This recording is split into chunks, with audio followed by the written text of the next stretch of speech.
Hai, Assalamualaikum warahmatullahi wabarakatuh. Salam sejahtera cikgu ucapkan. Okey, selamat kembali ke channel Cikgu Hadi Ismail bagi kelas reka bentuk teknologi.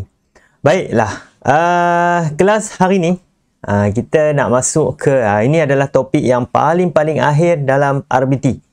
Iaitu topik untuk tingkatan 3 yang mana kita untuk tingkatan 3 ni, yang pertama pelajar perlu belajar tentang reka bentuk daripada sambungan aplikasi teknologi. Okey. Mekatronik mekatronik macam lah, mekatronik. Okey. Yang kedua, pelajar perlu belajar tentang pembangunan produk. Okey, pelajar perlu hasilkan satu produk. Ini topik yang kedua ni yang paling panjang. Dan yang ketiga ni, selepasnya terhasilnya produk, ini yang spesialnya. Sebab apa? Pelajar perlu belajar bagaimana kita nak pasarkan produk tersebut. Ini dalam konsep perniagaan, bagaimana proses pemasaran berlaku daripada awal sehinggalah barang tu bertukar hak milik, bertukar kepada siapa? Kepada pembeli lah, pengguna kita. Okey.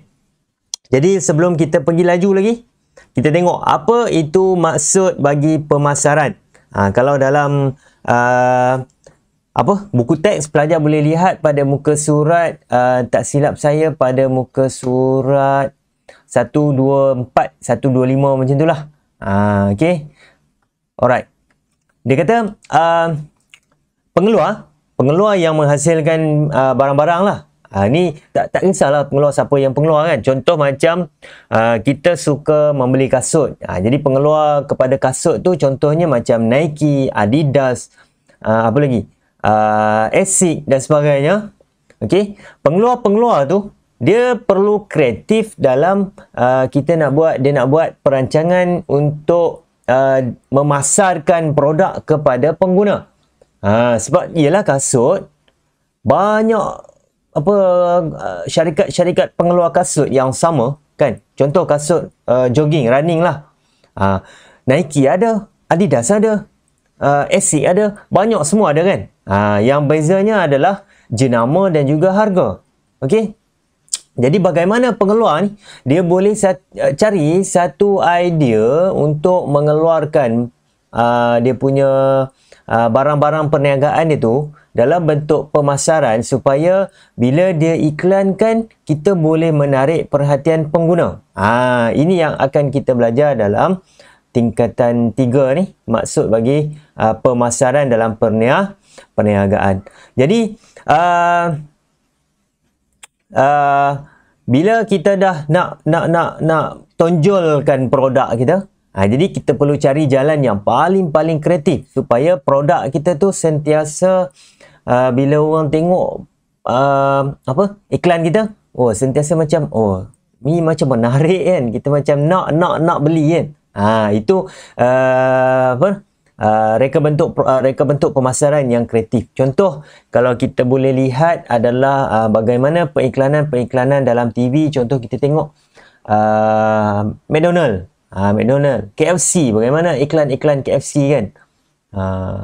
Bagaimana iklan kasut running, diiklankan macam mana ketahanan, kekuatan yang memakainya macam mana kan. Itu contoh-contoh periklanan lah. Okey.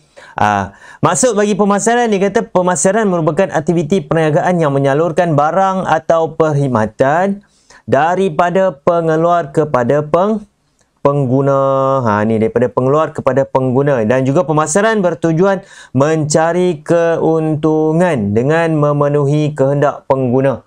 Apa kehendak pengguna yang nak?